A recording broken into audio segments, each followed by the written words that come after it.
Bom, boa noite para todo mundo, né? Nós temos agora mais uma palestra aqui do Franciscanos, né?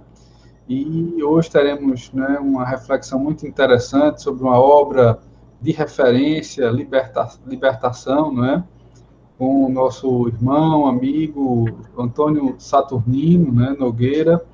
E antes a gente vai ter, para a abertura dos nossos trabalhos, o Evangelho segundo São Bino, o Bino Evangelista, né? Tá certo? Pode vir com a palavra, depois na sequência nós teremos a prece inicial do nosso presidente, o Antônio Fernandes. Bino. Boa noite a todos.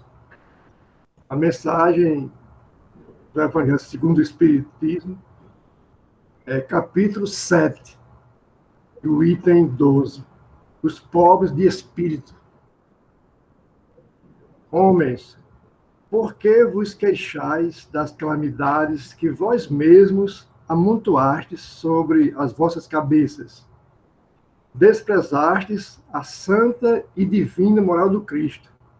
Não vos espanteis, pois, de que a taça da iniquidade haja transbordado de todos os lados. Generaliza-se o mal-estar. A quem inculpar, senão a vós, que incessantemente procurais esmagar-vos uns aos outros? Não podeis ser felizes sem mútua benevolência. Mas como pode a benevolência coexistir com o orgulho? O orgulho, eis a fonte de todos os males.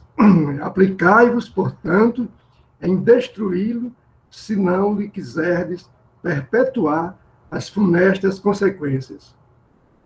Um único meio se vos oferece para isso, mas infalível, tomardes para regra invariável do vosso proceder a lei do Cristo, lei que tendes repelido ou falseado em sua interpretação. Porque a vez de ter em maior estima o que brilha e encanta os olhos do que o que toca o coração? Porque fazeis do vício, na opulência objeta das vossas adulações, ao passo que desdenhais do verdadeiro mérito na obscuridade. Apresente-se em qualquer parte um rico debochado, perdido de corpo e alma, e todas as portas se lhe abrem, todas as atenções são para ele, enquanto ao homem de bem, que vive do seu trabalho, mal se dignam todos de saudá-lo com ar de proteção. Quando a consideração dispensada aos outros se mede pelo ouro que possuem ou pelo nome de que usam, que interesse podem eles ter em se corrigirem de seus defeitos? Dar-se-ia o inverso, se a opinião geral fustigasse o vício dourado, tanto quanto o vício em andrajos. Mas o orgulho se mostra indulgente para com tudo o que o lisonjeia. Século de cupidez e de dinheiro, dizeis, sem dúvida, mas por que deixastes que as necessidades materiais sobrepujassem o bom senso e a razão? Porque há de cada um querer elevar-se acima de seu irmão. Desse fato sofre hoje a sociedade as consequências. Não esqueçais que tal estado de coisas é sempre sinal certo de decadência moral. Quando o orgulho chega ao extremo, tem-se o indício de queda próxima, porquanto Deus nunca deixa de castigar os soberbos. Se por vezes consente que eles subam, é para lhes dar tempo à reflexão e a que se emendem sob os golpes que de quando em quando lhe desfere no orgulho para os advertir. Mas em lugar de se humilharem, eles se revoltam. Então, cheia a medida, Deus os abate completamente, e tanto mais horrível lhes é a queda, quanto mais alto hajam subido. Pobre raça humana, cujo egoísmo corrompeu todas as sendas. Toma novamente coragem, apesar de tudo. Em sua misericórdia infinita, Deus te envia poderoso remédio para os teus males, o inesperado socorro à tua miséria. Abre os olhos à luz. Aqui estão as almas dos que já não vivem na terra e que te vêm chamar ao cumprimento dos deveres reais. Eles te dirão, com a autoridade da experiência, quanto as vaidades e as grandezas da vossa passageira existência são mesquinhas a par da eternidade. Dir-te-ão que lá o maior é aquele que haja sido o mais humilde entre os pequenos deste mundo, que aquele que mais amou os seus irmãos será também o mais amado do céu, que os poderosos da terra se abusaram da sua autoridade, ver-se-ão reduzidos a obedecer aos seus servos, que finalmente a humildade e a caridade, irmãs que andam sempre de mãos dadas, são os meios mais eficazes de se obter graça diante do Eterno. Adolfo, bispo de Argel, Marmande, 1862. Atualíssima, né, esse item aqui do capítulo 12, os pobres de espírito. É sempre um puxão de orelha, né, para que nós, já que nós assistimos a mobilidade social, né, e vemos que pessoas que antes não tinham posses e quando tem a primeira coisa é subjugar aqueles. A gente tem exemplo comum no comércio, porque quando um colega nosso pega uma função de gerente, né, assim, Emerson, aí já começa a subjugar aqueles colegas, entregando eles ao dono, etc. E o orgulho, né, esse mal, né, a inveja, o egoísmo, tudo isso que está tão presente, né, no nosso coração, na nossa mente, que atrapalham a nossa evolução. Então, combatendo isso, que não é fácil, mas as oportunidades estão ao nosso redor, é que nós iremos realmente conseguir essa ascensão espiritual e moral que tanto o planeta necessita. Então, reflexão a todos nós. Muito bem, Bino. Seguimos nesse clima de reflexão, né? Vamos solicitar ao nosso irmão Tonhão para fazer a prece inicial dos nossos trabalhos. Boa noite a todos, que Jesus nos abençoe. E que Ele abençoe também a todos aqueles que necessitam da paz e da misericórdia. Abençoa, Senhor, todos aqueles estrupiados da caminhada evolutiva, aqueles que buscam o alento para a continuidade. Abençoa, Senhor, também aqueles que já conseguiram ir mais além do que aqueles que estão na retaguarda da evolução. Abençoa, Senhor, a todos aqueles que estão necessitados da sua saúde. Mas abençoa também aquele que mantém a sua saúde, para que possa continuar em frente, buscando sempre a tua misericórdia, Senhor. E que todos juntos possamos receber a bênção do Pai Eterno Todo-Poderoso, com um alento, para que continuemos a nossa caminhada evolutiva, como sendo a nossa meta final, de estar junto do Pai, hoje e sempre, na eternidade, assim seja. Muito bem. Seguimos da prece, né, que nosso amado Mestre Jesus, né, inspire esse trabalho e damos os trabalhos iniciados, né, em teu santo divino nome. Vamos agora para a nossa palestra, né? Hoje nosso irmão Saturnino vai fazer uma reflexão, né? Tá intitulado Comentários à obra Libertação, né? Então, com a palavra, Antônio Saturnino Nogueira. Tá desligado, viu, Saturnino, seu microfone. Ei. Ok, agora? Agora sim, deu certo. Ok. Boa noite a todos, né? Obrigado pelo convite, né? O desafio é a gente provocar a curiosidade e a vontade de ler novamente este livro, né? Porque, na verdade, a gente não vai conseguir fazer assim, uma abordagem que merece a obra, mas que a gente revê alguns tópicos como forma de provocação para a gente refazer as leituras e refletir sobre alguns aspectos importantes desta obra, né? A gente vai tentar aqui trabalhar essa questão nesse tempo, né?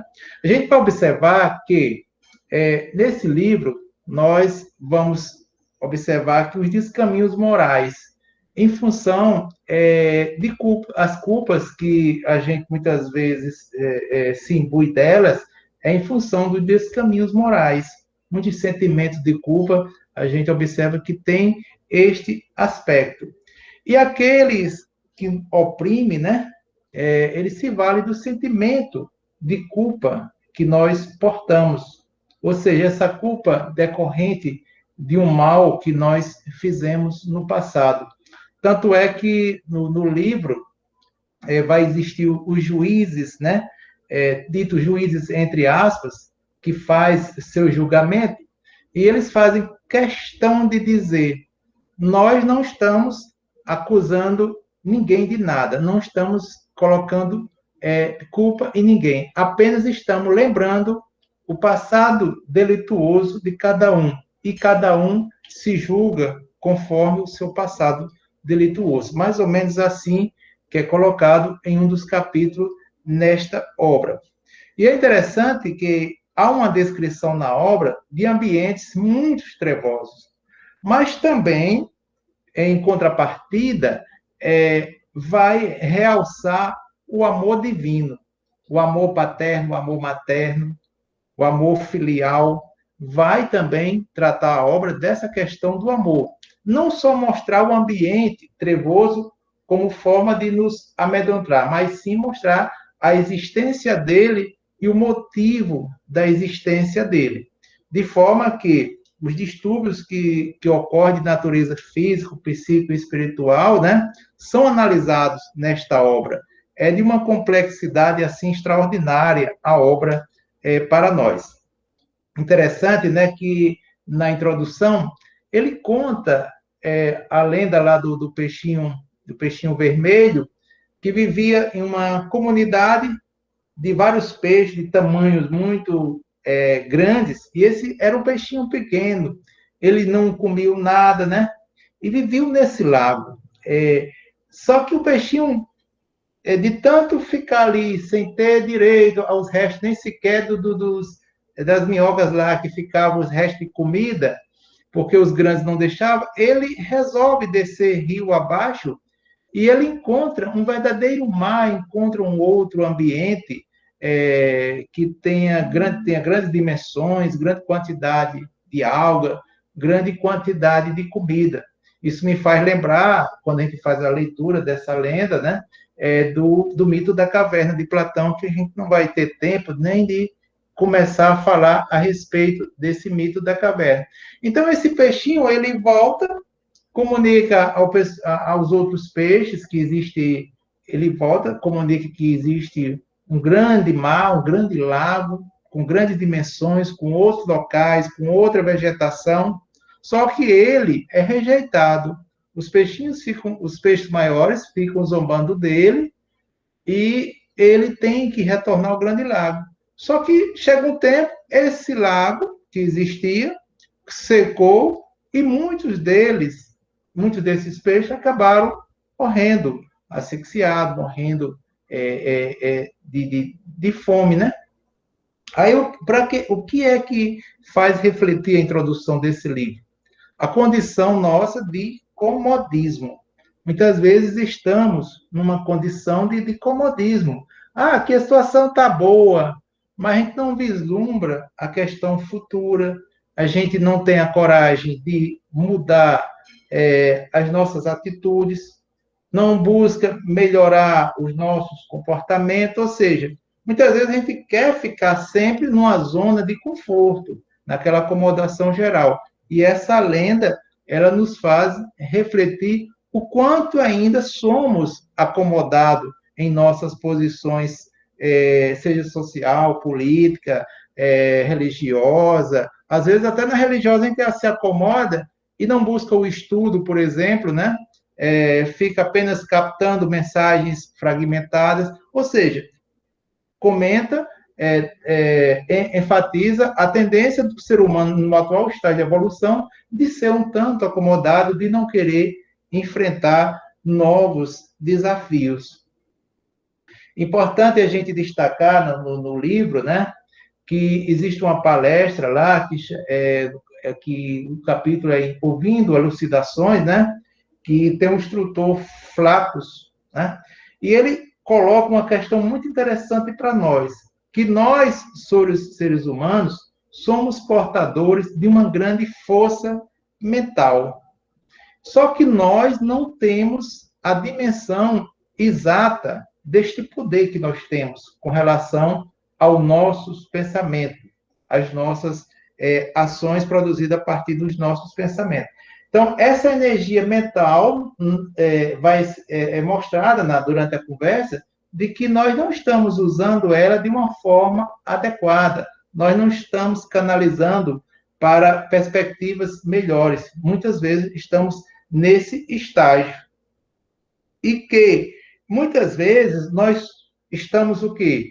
Em determinadas situações, com determinadas teorias, mas com outras práticas, né? E é interessante para refletir em torno do que a gente faz e do que realmente a gente executa, do que diz, do que a gente executa, né? Ele dá alguns exemplos, né, nesta obra a respeito de grandes nomes da história, né, que desenvolveram determinados conhecimentos, mas que, em contrapartida, não resolveu o grande problema da humanidade, que é a questão existencial, que é a questão de melhoria. Por exemplo, vai citar Péricles, né, que foi responsável pela educação na Grécia, mas essa educação não foi suficiente para retirar dos gregos a ideia de guerra, a beliculosidade, né? Não foi suficiente.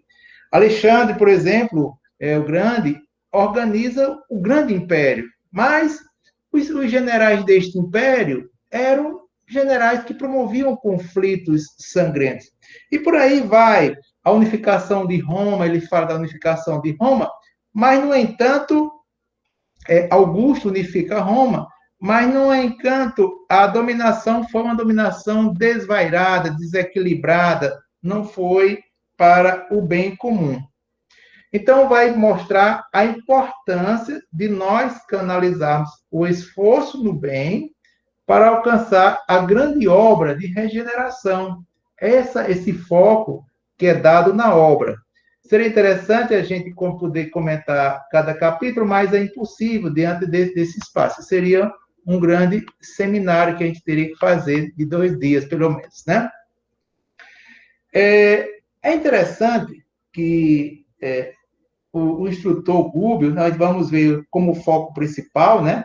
A grande questão desta obra aqui, o foco central, vai ser a questão da existência do padre Gregório. E esse padre Gregório, ele tenta, de todas as formas, obsediar a jovem Margarida para trazê-la de volta para o plano espiritual, como forma de ter um amor desejado dele, do passado, né? Tê-la como objeto, tê-la novamente, para que ela pudesse estar ao lado dele. E Gregório não mede esforço no sentido de trazer diversos espíritos para obsediar a Margarida. Aí, quando a gente fala no processo de obsessão neste livro, a gente observa um detalhe interessante. Em determinada altura da obra, em relação aos obsessores de Margarida, os principais, que são os hipnotizadores, né? Eles destacam o porquê deles estarem executando aquela tarefa que Gregório determinou que fizesse, que Gregório rebanhou eles para fazer essa tarefa de obsessão.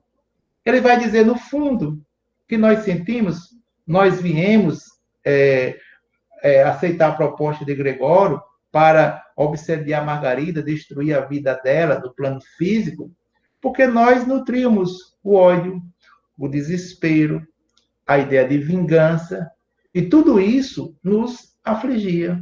Olha só, a obra já vai explicar, em muitos aspectos, o porquê determinados espíritos resolvem se tornar obsessores implacáveis, mesmo não tendo relação com o obsediado. Porque muitas vezes a gente diz, olha, tem um obsessor aí, você fez isso com ele, você fez aquilo. Mas não é sempre assim. A obra vai nos mostrar essa questão de que nem sempre os processos obsessivos se dá porque aquele que está obsediando, aquele que está hipnotizando, seria um inimigo do passado. Mas pode estar sendo apenas um instrumento, apenas uma espécie de trabalhador do mal para fazer isso. E por que ele aceita a encomenda? Porque existem sentimentos de ódio, de vingança, existe o desespero, a ideia a descrença generalizada pelos sofrimentos, né? Mas, de forma geral, a gente vai observar um aspecto importante nesta obra, que ele coloca, que eu acho interessante, né? É que laços de amor e de ódio acorrentam o ser humano. Porque muitas vezes a gente não entende que o ódio prende, liga dois ou mais seres humanos. Geralmente a gente tem aquela ideia fantasiosa de que só o amor une. Mas, na verdade, mostra que o ódio também une, mas de uma forma negativa. E por quê? Porque o ódio é resultado de um amor que não foi bem compreendido, não foi bem vivido. Foi um amor que teve suas intempéries e se transformou em ódio. Chico Xavier já dizia isso daí, né? Que o ódio é o amor que adoeceu. No caso, nós vamos ter o caso Margarida, né? Essa jovem obsediada. Nós vamos ver o seguinte, que temos a Matilde, que foi uma antiga parceira do Gregório. Inclusive, você assistindo a um vídeo do André Luiz Ruiz, né? Ele coloca o seguinte, como curiosidade, que o Gregório, o padre Gregório dessa obra, na verdade, o sacerdote Gregório dessa obra, era o Papa Gregório VII, mas por questões éticas não se colocou isso. Isso foi uma hipótese que eu não tenho, assim, muitos elementos para consubstanciar esse debate em torno dessa questão, né? Foi colocado por André Luiz Ruiz, que ele faz o programa na TV Mundo Maior, né?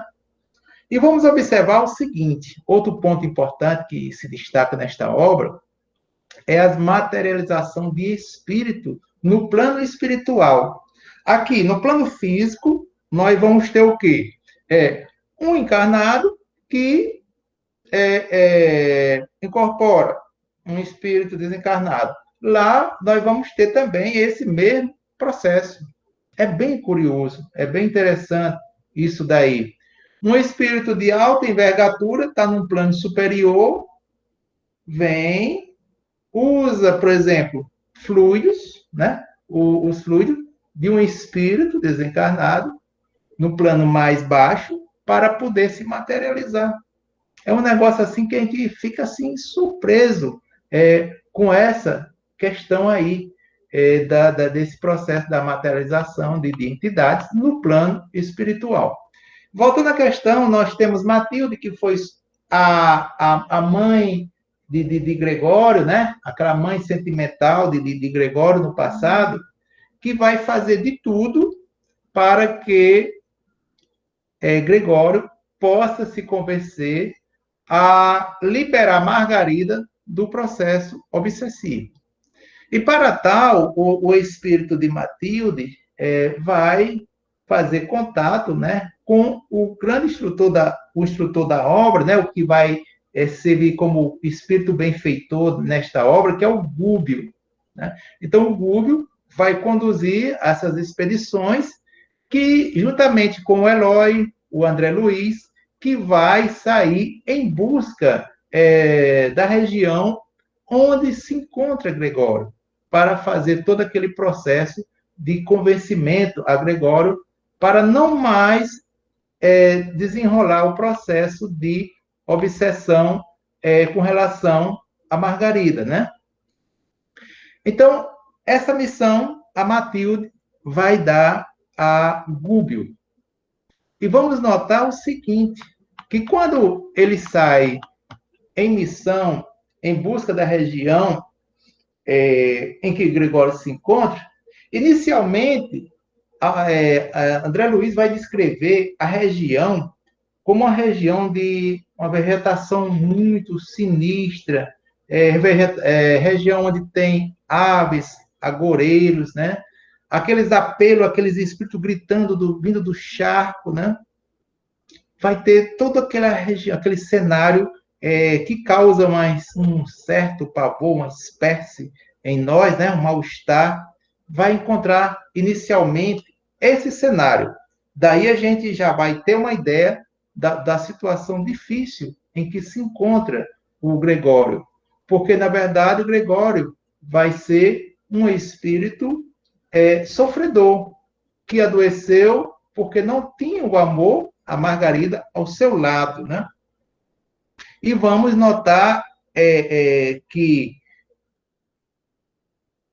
o instrutor Gúbio, na sua humildade, quando ele começa a passar na região mais trevosa, diversos espíritos hostis vão aparecendo, aí vão provocando eles, mas só que o que é que o Gúbio diz? André, nós, a partir de agora, nós vamos ter que ser um transeunte comum. Vamos disfarçar, não vamos mostrar a nossa condição de caravaneiro do bem. Porque nessa região, 95% das pessoas vivem no mal. Olha só como a região é terrível. A gente lembra até a Terra, quantos por cento nós estaríamos na Terra em relação à Terra, como estaríamos na Terra, esse percentual que vive no mal. Mas a gente já vê que melhorou bastante, né? E aí, quando nessa expedição a essa cidade estranha, né, que é um ambiente hostil, né, vamos encontrar o quê? O sofrimento muito grande, espíritos que tinham vergonha de si mesmo pelo mal que ele mesmo fez, espíritos envolvidos no medo, né?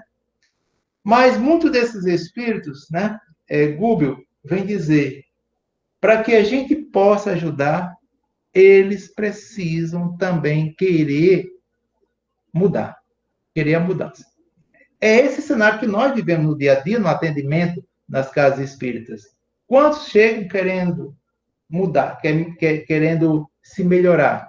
E quantos realmente querem? Quantos realmente se ajudam, né? E vamos observar que nessas regiões trevosas que essa combustível estava, né? Era uma região onde se vampirizava, sugava as energias, se vampirizava a própria vida em si, né? E Gregório, aí quando essa comitiva se encaminha nessa região, encontra um dos emissários de Gregório, que indica com muitos cuidados, com muita restrição, o local onde Gregório se encontra. O interessante, uma parte que eu acho interessante, é quando Gúbio chega e Gregório pergunta qual o objetivo deles. Aí começa uma série de questionamentos e, em determinado instante, Gúbio chega e diz, nós estamos aqui em nome de uma pessoa de nome Matilde. Nesse instante, o Gregório toma aquele susto, nesse instante. Ou seja, volta para o passado, lembra da mãe amorosa, mas só que Gregório, na sua raiva, na sua ideia de poder, de vingança, de fazer o mal, mesmo se estremecendo interiormente, ele disfarça, e começa a tratar de uma forma até grosseira essa comitiva, né? Trabalha de uma forma grosseira essa comitiva. E aí, no livro, nós vamos ter algumas passagens, que a gente não vai ter como comentar todas, né? Mas uma das passagens trata da questão de juízes, né? Alguns espíritos que trazem os espíritos sofredores para se vingar dele pelo sentimento da culpa. Eles, inclusive, dizem, olha, nós não estamos colocando culpa em ninguém, nós não estamos condenando ninguém. Eles é que se condenam, que é justamente a relação de culpa. E o que é que esses juízes, entre aspas, faziam? Eles simplesmente tinham acesso aos arquivos mentais dessas pessoas e, a partir daí, essas pessoas entravam num processo de subjugação. Um exemplo que o André fala muito, ele gosta de comentar muito, eu lembro disso, quando a gente estudava no ESD, né? E também nas palestras, né? É quando tem uma mulher lá que relata que havia matado os 4 filhos, né? E também assassinado o marido. E esses juízes começam a colocar na cabeça dela a ideia de que é uma loba. Aí ele repete, você é uma loba, uma loba, uma loba. E essa mulher começa um processo de transformação. Se transforma em uma loba. Ou seja, a moldação do perispírito foi em função do quê? Da ideia de culpa. Ela vem se transformar, se sentir uma verdadeira loba, porque tinha cometido estes crimes. No real, né? Aí a gente observa aquela ideia do inferno, né? Ela estava num verdadeiro inferno, porque o sentimento de desculpa foi acessado, foi despertado nela, e ela começou a desenvolver a ideia da culpa e a aceitar a ideia de que realmente aqueles que estavam julgando, dizendo aquilo ali, era verdadeiro. Tanto é que, tanto repetir que é uma loba, ela se transforma em uma loba. E vai citar outros exemplos de um homem que trabalhou pouco na vida, se aposentou fácil, não fez o bem para ninguém, ficou naquela posição de comodismo, né? E esse homem passou por diversos sofrimentos, né?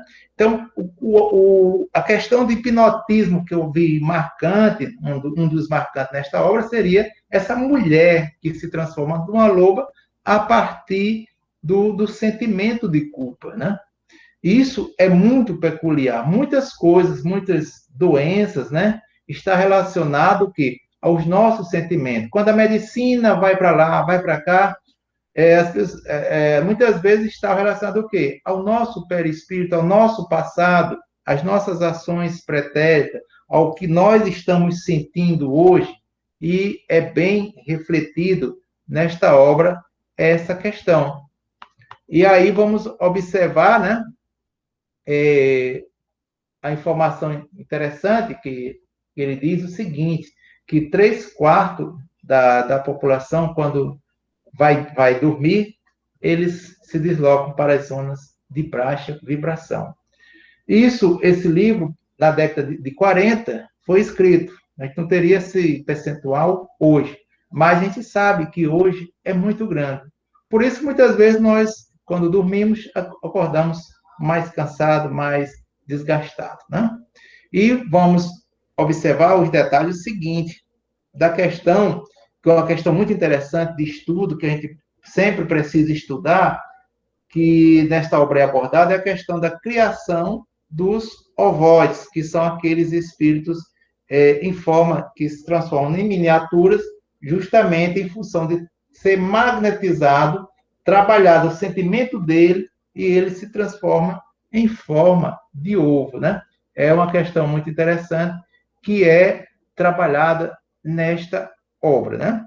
E nós vamos observar que nós temos pouco conhecimento a respeito das nossas criações mentais. Nós temos um poder muito grande em relação ao que pensamos.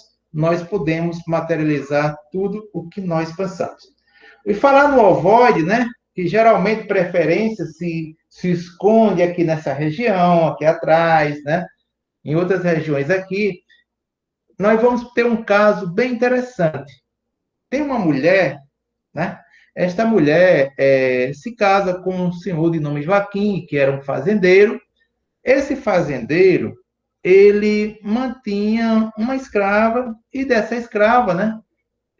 Teve 2 filhos com esta escrava. Ficava lá na fazenda, num local mais reservado, né? E esta mulher, com certo interesse desse Joaquim, já idoso, né, se casa com ele, fazendeiro, um homem de posses. O que é que acontece? Quando esta mulher descobre que o Joaquim tinha 2 filhos com esta escrava, né, ela simplesmente tira os filhos desta mulher, tira a mulher da fazenda, porque o Joaquim, mesmo casado, ele dava assistência material à escrava, né?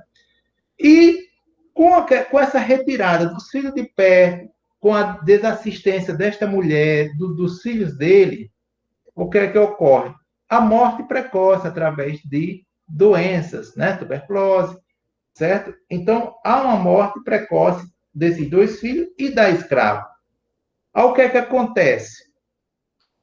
Quando esta mulher, isso aí é um fato interessante, tanto em relação ao estudo de ovoide, como a questão do reajuste perante a lei de Deus, né? Quando esta mulher, esta escrava, desencarna e se desencarna, passa a atormentar a mulher deste fazendeiro. E esta mulher desse fazendeiro, né, segue no plano espiritual, também perseguido por esses 3, por esse trio. Chega lá num desespero enorme, né, com esses perseguidores, procurando o marido, mas já está naquela situação já de domínio. E é interessante o seguinte, que esta mulher, os 3, né, se transformam em ovoide, e esta mulher de Joaquim vai ter incrustado nela, nessa região, esses 3 ovoides, esses 3 espíritos em forma de ovoide. E aí, o que é que acontece, né?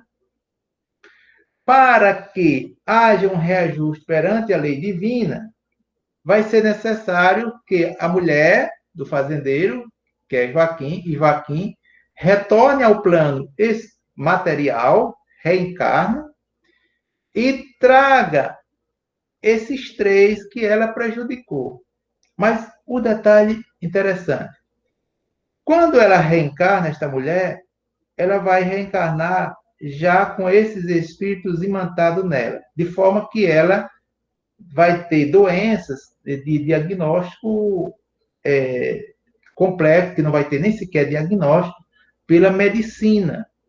É aquilo que muitas vezes Tonhão diz, já nasceu encangado, ou seja, levou daqui, foi para o plano espiritual, os ovoides incrustados, e eles só vão se desligar dela, os ovoides, que são os 3, né? A escrava e os 2 filhos, só vão se desligar dela após reencarnarem como filho desta mulher.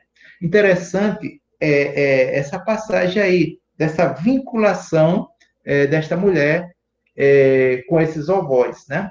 E os ovoides é um tema assim, muito interessante para a gente entender muitos processos obsessivos. A leitura do capítulo referente a isso, se não me engano, é o 7º capítulo, né? É muito interessante para a gente entender melhor o mecanismo de formação do ovoide, esse processo da pessoa já vir com o espírito obsessor já ligado, ou seja, encangado, né, Tonhão? Para que a gente possa ter uma visão melhor, relembre, né? Que nós já limos, né? Isso daí. Então, continuando a obra, nós vamos observar, né? E só tem mais 15 minutos, vamos observar o seguinte. Grigório, né? em um determinado momento, o Gregório vai receber de novo a comitiva, com Gúbio à frente. E Gúbio, na sua simplicidade, começa a valorizar Gregório. Olha só, em vez de Gúbio tratar Gregório, você é isso, você é aquilo, nós vimos para salvar, vimos para libertar, não sei o quê. Não, ele veio dentro de um clima, de uma simplicidade, que às vezes a gente chega para o Espírito e diz, eu quero saber que você fez isso, fez aquilo, você vai fazer isso, você vai fazer aquilo. A gente, muitas vezes, dita algumas normas, às vezes a gente comete esse equívoco, né? E é interessante que Gúbio diz, olha, nós acreditamos no poder soberano de Deus, que permite também nos castigar, né? Mas, aí ele fala, Gregório fala, mas você falou naquele dia, né? Porque Gregório botou banca, né? E não quis muita conversa no primeiro encontro. Falou numa mulher. Que mulher era essa mesmo, né? Olha ele disfarçando, né? Matilde. Ele toma um choque. Aí ele deixa perceber melhor, né? Melhor a condição. E Gúbio disse, olha, em nome de Matilde, nós viemos pedir para interceder em favor de Margarida. E Gregório vai ter todo aquele processo de resistência, todas aquelas dificuldades que vai colocar para fazer isso, né? O que é que acontece? Aí, Gúbio, muito perspicaz, vai dizer o seguinte, olha, Gregório, nós não queremos que você deixe de perseguir por completo. Eu queria que você desse um tempo, desse uma pausa em relação a essa perseguição. E aí, o que é que acontece, né? Nessa pausa. Ele propõe, diz, não, mas o caso está a cargo de uma comitiva de 10 espíritos magnetizadores, hipnotizadores, né? Quanto a isso, você vai até lá falar com ele, né?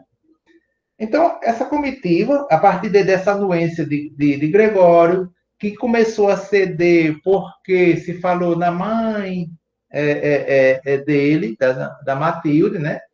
Que nutre um grande amor por ele também por ela, né? Ou seja, o amor entrando aí como um elemento fundamental para trabalhar essa questão, né? E aí essa comitiva vai para a casa de Margarida, chega lá, encontra o obsessor, um dos obsessores, os vários obsessores. Um que se destaca na obra é o Saldanha, o Leôncio e o Gaspar, né? Que são colocados os nomes na obra como os grandes magnetizadores que estão perseguindo, né? E aí vamos observar que Margarida já estava, quando eles vão até a casa de Margarida, que é na cidade do Rio de Janeiro, né? Já estava com algumas dezenas de ovoides, né? Sendo colocada pelos hipnotizadores, né? E Gúbio vai conversar com Saldanha, que é um dos líderes lá do processo. Pergunta algumas informações com o intuito de ganhar a simpatia dele, né? E começa a questionar algumas coisas. E no caso, Saldanha, né? Vai contar que um dos motivos pelo qual ele faz aquele trabalho, mesmo não tendo nada contra a Margarida, é porque dentro deles existe uma grande revolta, porque o filho dele, de nome Jorge, foi julgado indevidamente por um crime que não cometeu. E que o juiz dessa condenação é o pai de Margarida. Ou seja, o Gregório se aproveitou da condição do pai de Margarida ter feito um julgamento precipitado por uma questão de preconceito de natureza social, né? Se arvorou em julgar de forma mais célere o processo, né? De forma que o Jorge, que é o filho de Saldanha, acaba no hospício, né? A esposa dele, de nome Irene, suicida, a mãe desencarna com muitas complicações em função também desse processo de sofrimento do Jorge, da esposa, né? Então, há essa situação toda, né? Em determinado instante, né, nós vamos observar, né, que Saldanha vai se explicar o motivo de estar fazendo isso. E Gúbio, na sua simplicidade, vai dizer, Saldanha, esse poder... A Saldanha vai visitar o filho Jorge no sanatório. E Gúbio, na sua simplicidade, diz, Saldanha, poderíamos acompanhar? Quem sabe a gente pode fazer alguma coisa, né? E aí, chega lá, né? Chega lá no nosso hospício, está lá Jorge estendido, dormindo lá na cama, toda desconfortável, e duas entidades lá grudadas nele, que seria justamente a esposa que suicidou, a mãe que desencarnou em situação deplorável. Ou seja, veja só, dois espíritos colados nele, incrustados nele, como forma de ovoide nele, no Jorge, que não tinha nada contra. Ao contrário, amava-o. Mas só que o ódio delas, pela essa condenação injusta ao esposo e ao filho, fez com que ela chegasse a um processo de loucura. A ligação era de tal forma louca, desesperadora, que esses espíritos se vincularam a Jorge. E Gúbio, na sua experiência, pediu licença a Saldanha para fazer prece. Ele permitiu isso e conseguiu desvincular esses espíritos sofredores, que era a mãe de Jorge, a esposa do Jorge. E Saldanha fica muito grato, porque fazia tempo que queria que esses dois espíritos ouvissem-o, que se libertasse, que melhorasse, né? Interessante essa história. E aí a gente vai observar que, a partir daí, a partir desse instante, Saldanha se coloca totalmente à disposição de Gúbio para praticar o bem. Desiste de perseguir Margarida. Também, aí vamos observar que o colega de Saldanha, né, que é o Leôncio, né, vai ser convencido a modificar-se, porque Saldanha era respeitado pelo Leôncio. E Leôncio diz, meu amigo, já que ele ajudou, será que você não poderia ajudar também a mim? Porque eu passei a vida toda trabalhando. E de repente agora eu adquiro, desencarno de forma inesperada. Minha esposa hoje está sendo aproveitada por um enfermeiro de nome Felício, e meu filho, esse enfermeiro, vem envenenando aos poucos para desencarnar, para ficar com a fortuna. Então, poderia haver ajuda? Há essa ajuda. E olha só como a história é interessante, né? Porque depois disso tudo, de ajudar os dois perseguidores principais de Margarida, né? Nós vamos observar Saldanha ficar estupefato com a história de Gúbio. Porque Gúbio vai chegar para Saldanha, né? E dizer, olha, Margarida era minha filha de coração. E por isso eu estou pedindo ajuda a você, se é possível, para vocês salvar a Margarida do processo da desencarnação precoce, né? Então, Saldanha, muito emocionado, já modificado, olha só, Gúbio ajuda o perseguidor de Margarida, depois é que, de forma humilde, vem pedir ajuda. E essa ajuda vem. Olha só a grandiosidade desse espírito. Será que nós teríamos essa habilidade toda, essa paciência, essa condição de simplesmente ajudar primeiro aquele que está prejudicando a quem nós amamos, para depois pedir ajuda, né? E há todo um processo de mudança de Leôncio, ajudado a esposa de Leôncio, que seria a Avelina, tratado a questão do enfermeiro, que é de nome Felício, ele é assistido no plano espiritual, né? Existe toda uma série. Mas Como eu disse, não há possibilidade da gente contar tudo, ficou faltando muitas coisas, mas vamos para o fechamento da questão para que a gente termine daqui a mais 4 minutos, né? Então, depois de vários procedimentos para atender a Margarida, Matilde vai ser levada, Margarida, para o plano espiritual, né? Matilde vai se materializar, vai ser usado dos fluidos dos espíritos que estavam lá para se materializar, e vai dizer uma frase muito interessante. Precisamos utilizar os inimigos, sabermos utilizar os inimigos. Olha só, como o exemplo que Rubio fez, aqueles que eram inimigos, ele se tornou amigo, né? Então, Matilde vai trabalhar essa questão, trazer Margarida no plano espiritual, e começa a fazer todo dar as orientações, e diz, né, para Margarida que ela vai retornar como filha de Margarida, para ajudar a si, né? É interessante a mensagem da benfeitora, que ela apela o seguinte: nós devemos ajudar antes de procurar auxílio, compreender sem exigir compreensão imediata, desculpar os outros sem desculpar a ti mesmo, ampara sem a intenção de ser amparado, dá sem um propósito de receber. É a oração de São Francisco, né? Que Matilde praticamente recapitula.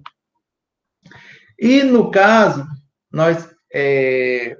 há um preparo desse encontro, né, de Gregório com Matilde, no plano espiritual.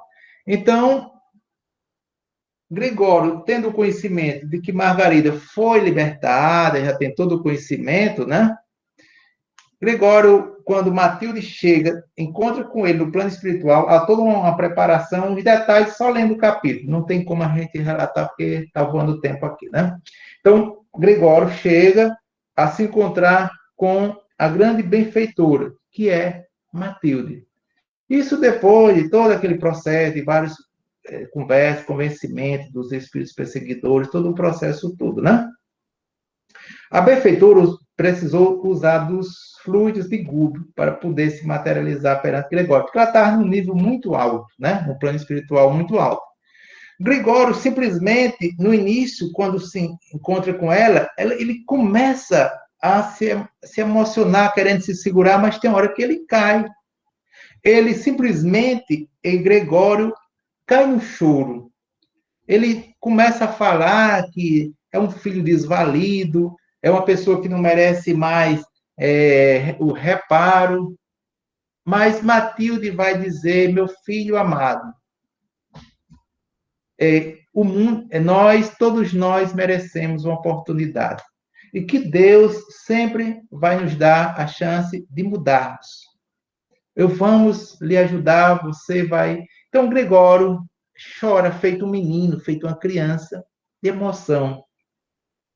Vai ser colocado no manto lá da mãe, vai haver o processo de reencarnação de Gregório, filho de Margarida, então, vai haver todo um processo. Aquele encontro muito emocionante.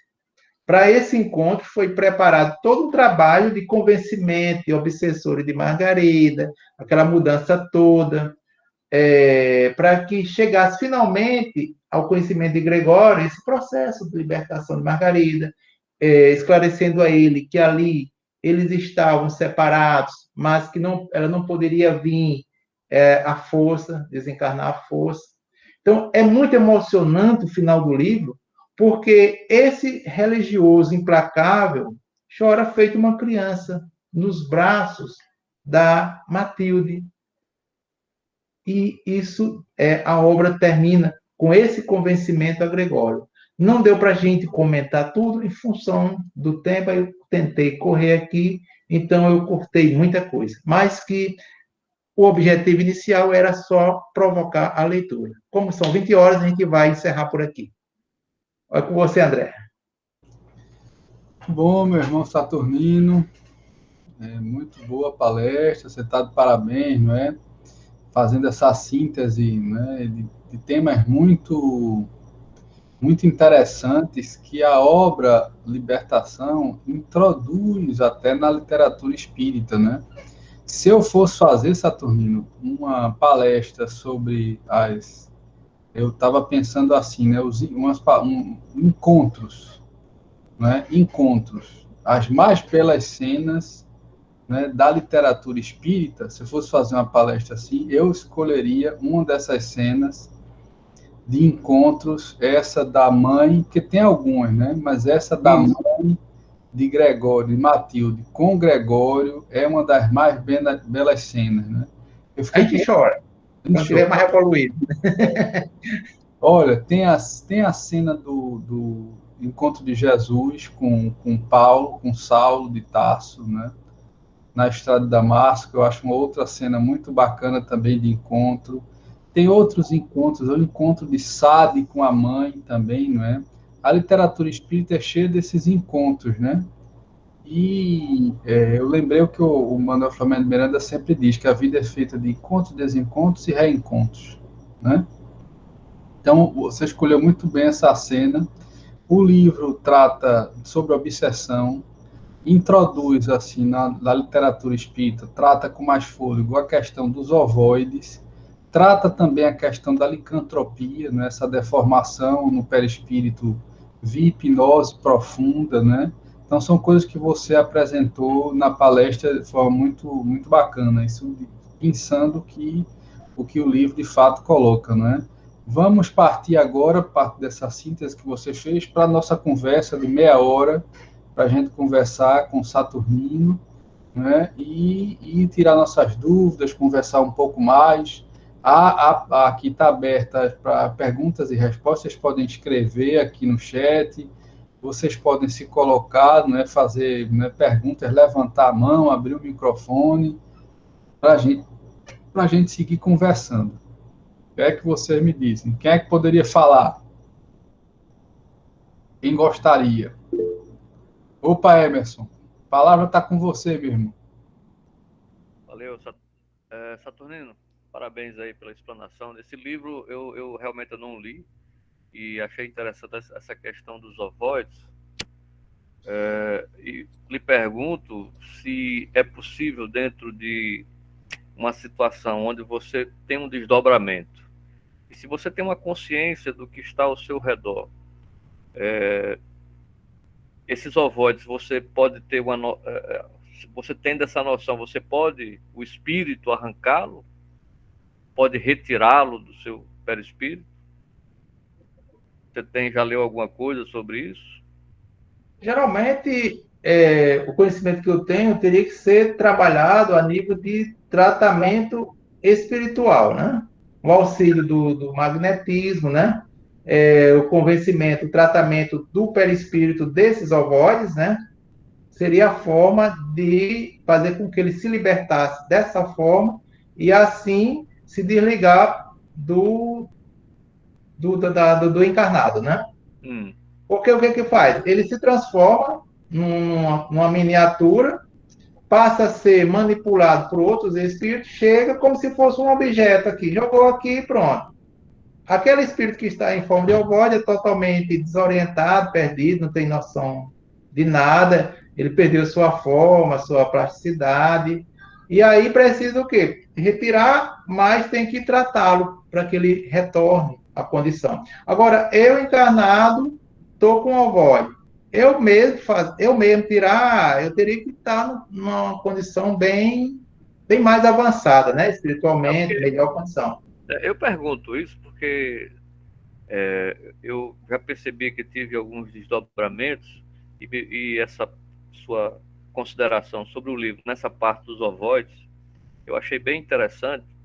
Eu tô falando isso, talvez eu também não sei se eram ovoides, mas que eram algo que estava colado a mim e que eu puxava normalmente como se fosse um negócio amorfo e você tirava e jogava fora. Sim.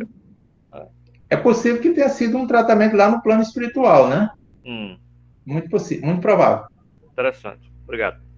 Ô, Saturnino, eu lembrei, muito interessante essa questão, né, para a gente aprofundar, e vamos conversando. Eu lembrei do livro do Manuel Flamengo de Miranda, aquela trilogia que agora já tem, não é mais uma trilogia, que já tem um outro, né, que ele lançou o ano passado, o Manuel Flamengo de Miranda, Psicografia de Divaldo Pereira Franco. Aí tem o segundo da coleção, que tem um caso de um tesoureiro do centro espírita que se envolve em desfalque, etc. E ele tem uma série de ovoides presos a ele, né? Aí eu lembrei, só para a gente continuar conversando, dessa questão do tratamento espiritual. Eu sei que você já leu a obra também, que o Bezerra de Menezes, em pessoa, ele tem três ligados aqui atrás, né, como o Saturnino comentou. E aí eles estão num tal obsessão que se eles fossem todos desligados, era provável que o tesoureiro lá desencarnasse, né, precocemente, né, de forma da vampirização que eles vinham fazendo. Então, o Bezerra de Menezes, em dois deles, faz um tratamento espiritual e ele dá um passe anti-horário. Eu me lembro muito dessa questão do anti-horário, que Saturnino, na UNEC, tem uma orientação, eu me lembro de um estudo que a gente fez, e o Saturnino comentou sobre isso. Então, ele dá um passe anti-horário como se estivesse desatarrachando, não é, as ventosas ali que o ovoide estava fixado, né? E aí ele consegue tirar dois. Então tem um que é só quando o rapaz se arrepende, sinceramente, vai conversar com o presidente do centro, entrega o cargo, e assume o que fez. Ele estava passando por uma prova dura, de uma viuvez jovem, e acabou se envolvendo e usando o dinheiro do centro para fazer aventuras, etc. Ele pede, né, perdão, se arrepende, entrega o cargo, né, e vai devolver o dinheiro. E aí, quando ele vai devolver o dinheiro, quer dizer, ele perde a sintonia com aquele último ovoide.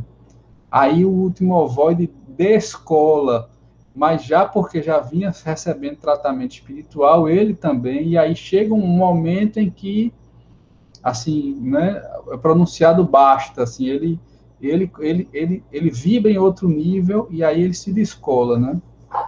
Lembrei dessa questão quando o Saturno estava colocando. Aí tem uma pergunta aqui de Usca para Saturnino. Fala, Usca, a pergunta para Saturnino, em vez da gente ler.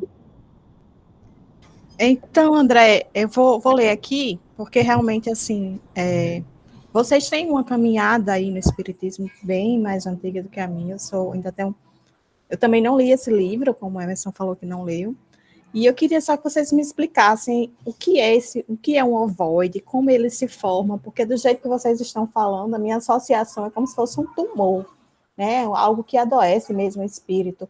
E eu não sei se eu estou errada. Aí eu gostaria dessa explicação, realmente, assim, para uma pessoa bem leiga, tá bom? Na verdade, é o espírito doente mesmo. Então, ele perde, por exemplo, vai perder diante da situação de muitas perturbações, ou então através de magnetização de outros espíritos obsessores. O que é que ele faz? Ele vai perdendo a sua forma do perispírito, vai diminuindo, até ficar do tamanho de um ovo. Isso, indução hipnótica, que o processo ocorre, né? Eu vou dizendo, no caso, a mulher loba, né? Não, há uma indução, você é uma loba, essa mulher vai começando a adquirir pelo, ou seja, muda o campo mental do espírito todinho, de forma que ele vai se sentir o menor elemento possível, né? É como nós, por exemplo, às vezes a pessoa diz, você me disse tal coisa, eu me senti tão pequeno, né? Me senti tão pequeno diante do que você me disse, né? Ou seja, o espírito começa a incorporar a ideia de ser menor, de ser inferior, e eu vou induzindo, vou aplicando magnetismo, e ele chega a uma forma bem pequenininha, do tamanho do ovo, e eu chego, só coloco lá. Como ele adoeceu, como ele está com uma série de problemas, esse espírito, coloquei esse ovo lá na pessoa, então ela vai começar a sentir aquilo que o espírito está sentindo, né? Não sei se foi claro. Não, Saturnino, foi ótimo. Eu acho que eu só quero, nesse bate-bola, dizer assim, olha, a obra que Saturnino escolheu para comentar é uma obra, assim, todo espírita devia ler, assim, a coleção André Luiz, ela vai se complexificando, sabe? Então, essa é uma obra que é um ápice de complexificação nesses relatos do plano espiritual. Ela aborda a questão do ovoide, porque ele tem um fio condutor que é abordar o papel da hipnose, né, uma hipnose profunda, que é o papel da sugestão, né? E aí, tanto a licantropia, que através da sugestão hipnótica, o perispírito plástico, moldável, né, ele adquire aquela forma, porque ela acredita naquela sugestão, ela cede pelo sentimento de culpa, como o Saturnino já abordou muito bem, né? O ovoide, eu lembro, cara, só queria acrescentar essa questão, que você já colocou muito bem, essa hipnose, ela se dá pelo ódio, né?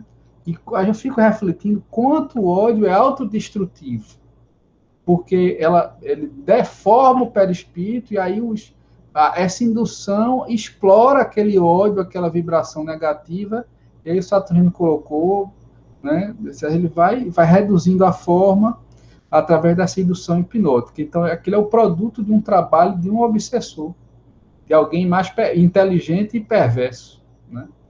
Que faz isso.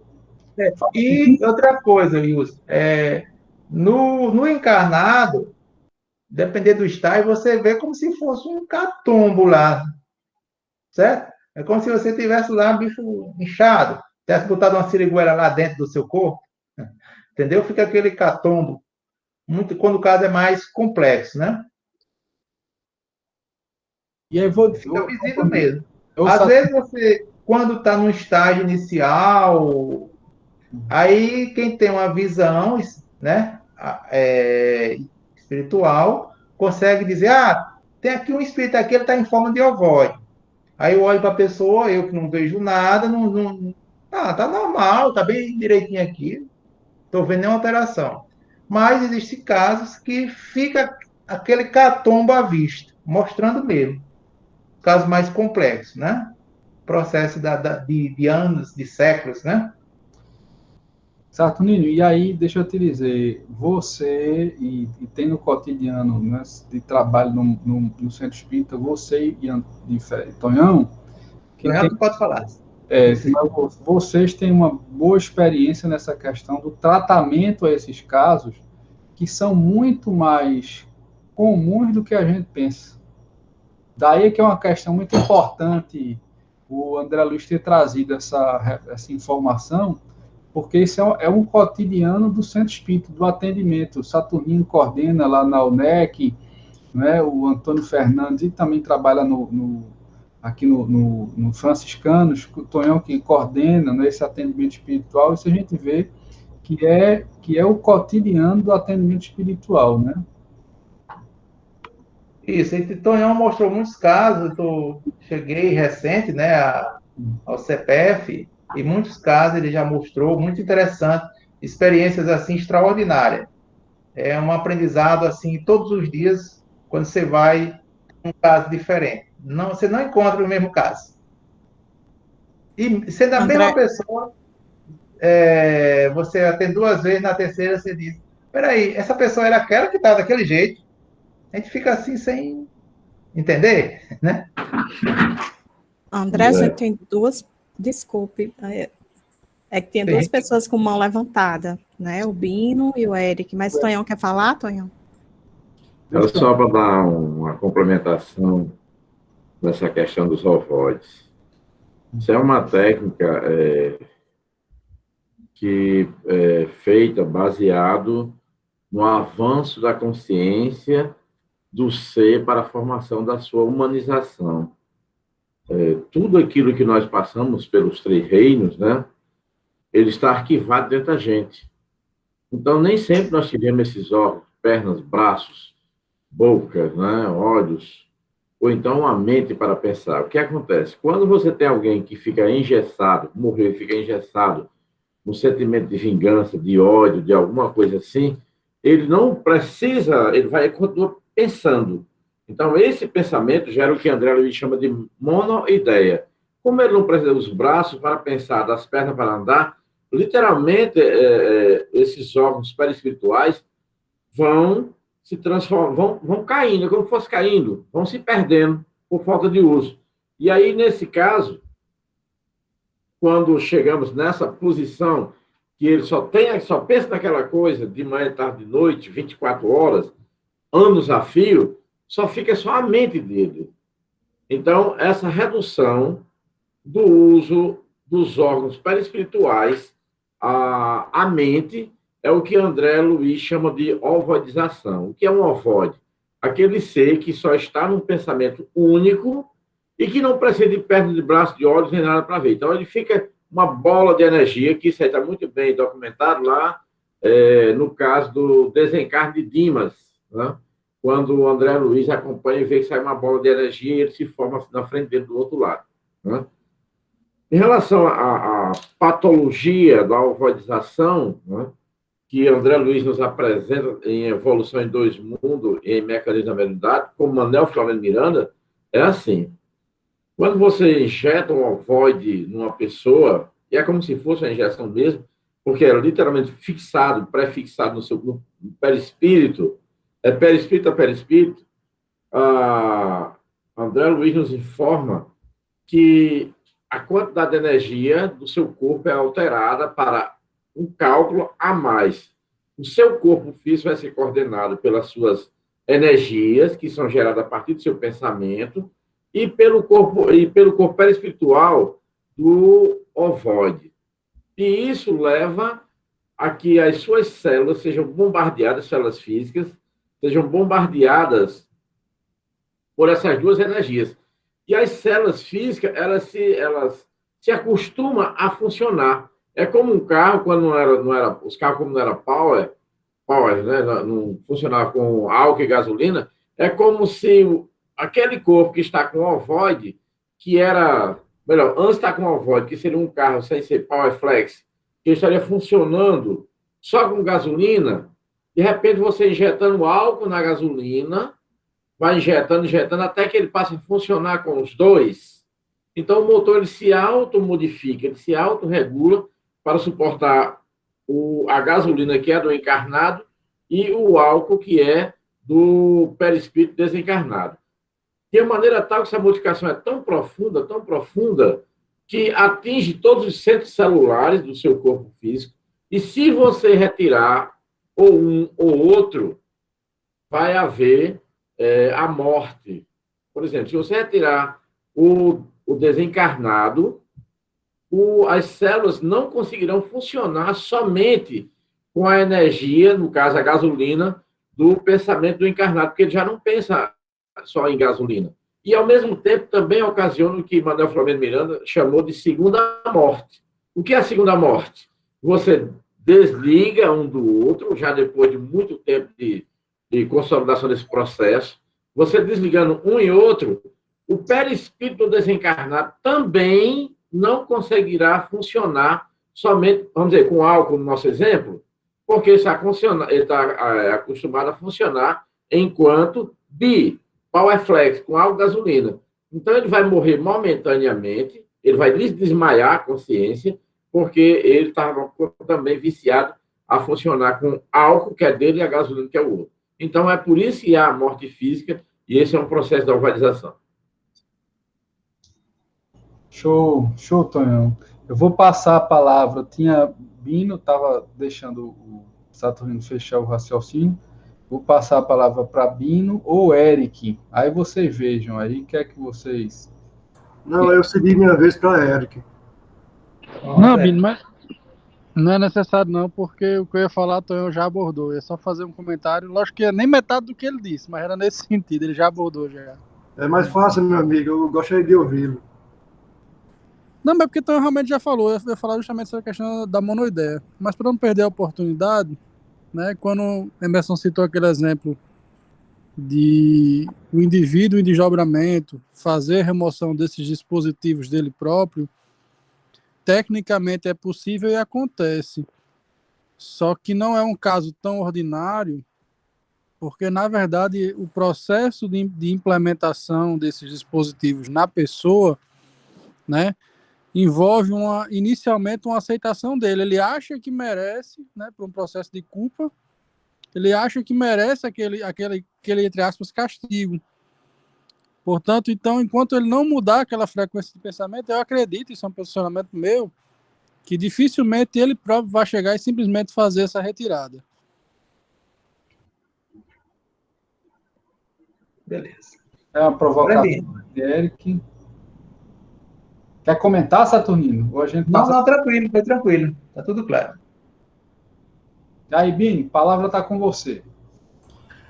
Primeiro, parabenizar o amigo Saturnino, né, que eu chamo de Saturno, pela coragem de abordar um tema, né, nesse livro. Quem não tem juízo faz isso, né? A gente lembra até uma novela mexicana, né, com todo respeito. E enquanto você falasse na questão do ódio, do amor, o amor a gente não conhece ainda, né? A gente faz assim um arremedeio, como dizia a minha avó, porque o amor liberta. E o ódio aprisiona, isso é óbvio, mas a gente não conhece esse amor, né? A gente ainda é muito egoísta, muito orgulhoso. E também nós somos autossabotadores, né? A gente vive fugindo, né, de nossas responsabilidades, e também tem a questão das sombras, né, as consequências da nossa formação, de nossos criadores, nossos cuidadores, né, pais ou responsáveis, que muitas vezes nos anulam. De você, eu só esperava isso, você não presta, você não sei o quê, fulano é aqui, não sei o quê, e a criança vai absorvendo isso. E isso é um caso que também leva à questão desse ovoide. Então, essa pessoa que é anulada pelos seus cuidadores, dificilmente vai ser um cidadão livre, independente, com a personalidade assim um pouco marcante, do lado positivo. Só vai precisar de uma ajuda de um especialista, né, de um psiquiatra, de uma terapia, etc. E a questão de você livrar desses ovoides, eu acho muito difícil, porque foi um adoecimento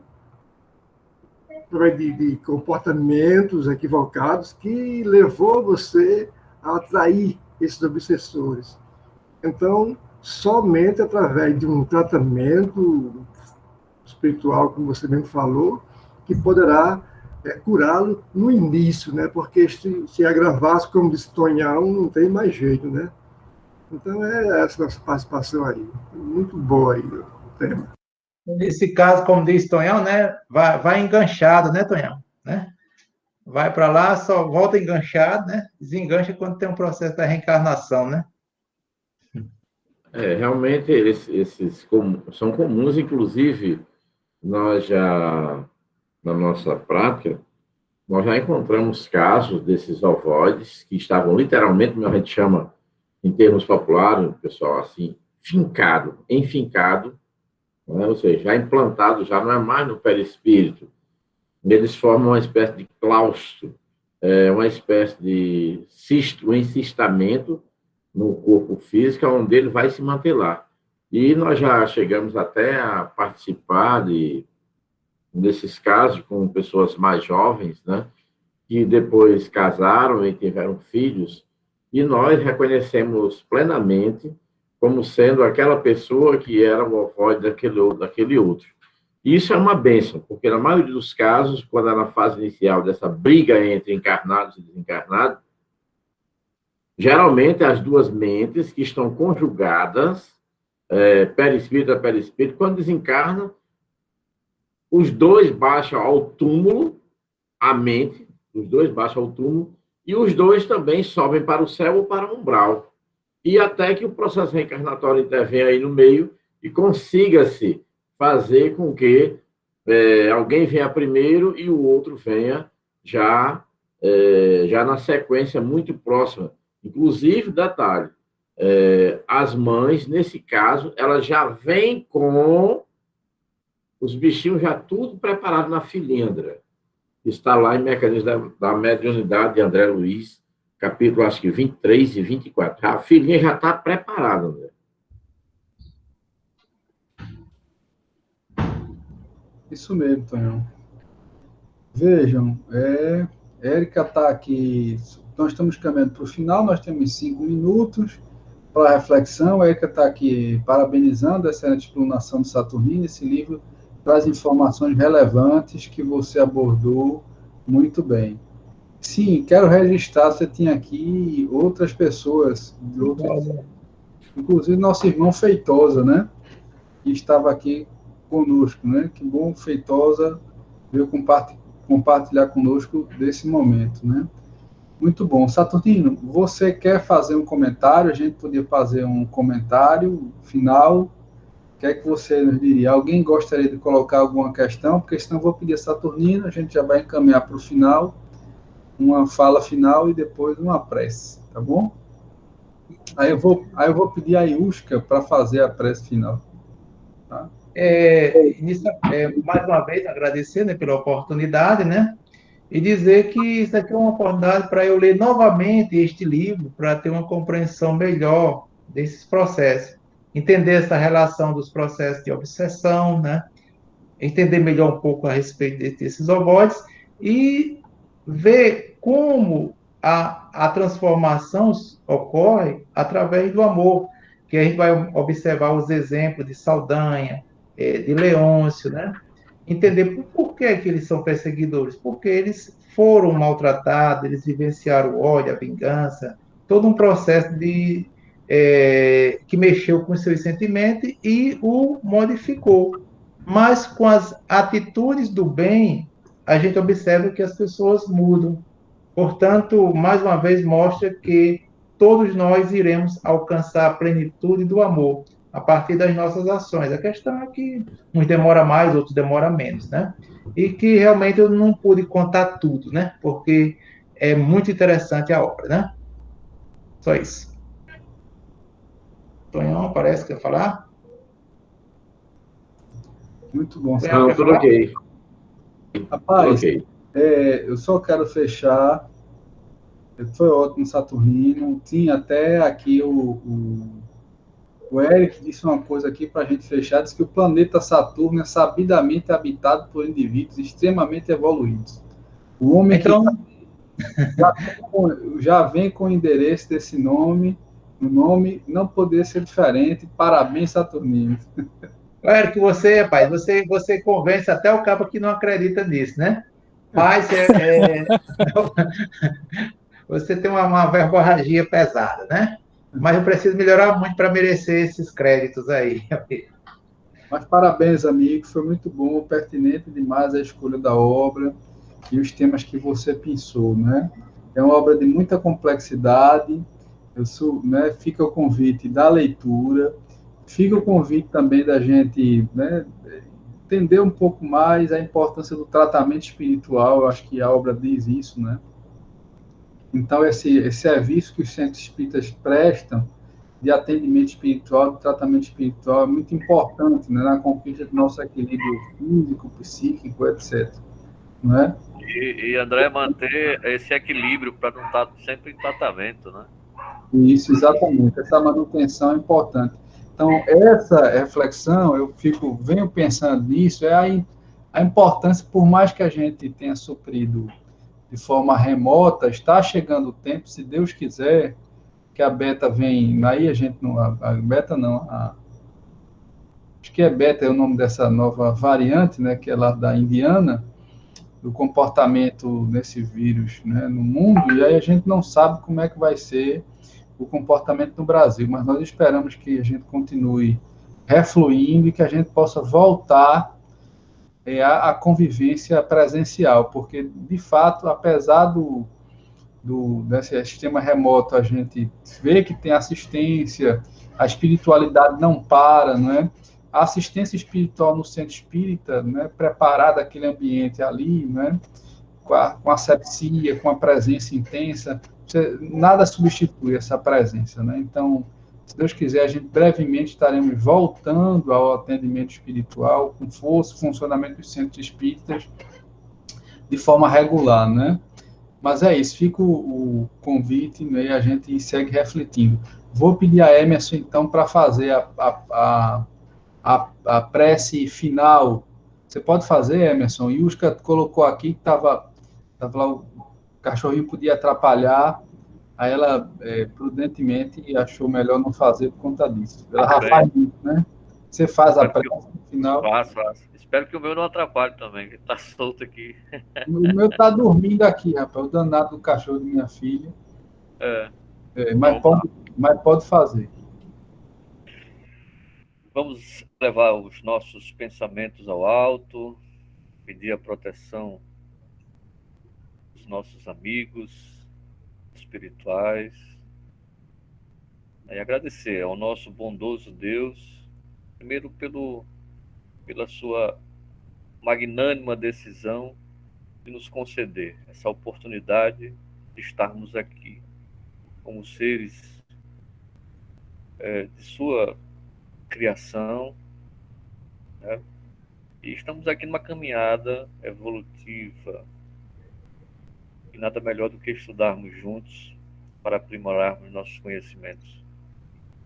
Então, que tenhamos uma ótima semana, que esses pensamentos positivos que nós estamos tendo hoje possamos espalhar para aqueles que estão ao nosso redor, para aquelas pessoas que vamos nos encontrar, e que possamos também cada vez mais não só estudar, mas também repassar esses conhecimentos para aqueles amigos, para os nossos irmãos que precisam aprender mais sobre a doutrina espírita. Obrigado, Senhor, que assim seja. Assim seja. Muito bem, minha gente. Muito bem. Parabéns, Saturnino. Boa semana para todo mundo. Agradecer aí e dar essa força enorme aqui, que articula tudo. E que nos permite estar aqui, né? Nesse momento remoto. Antônio Fernandes.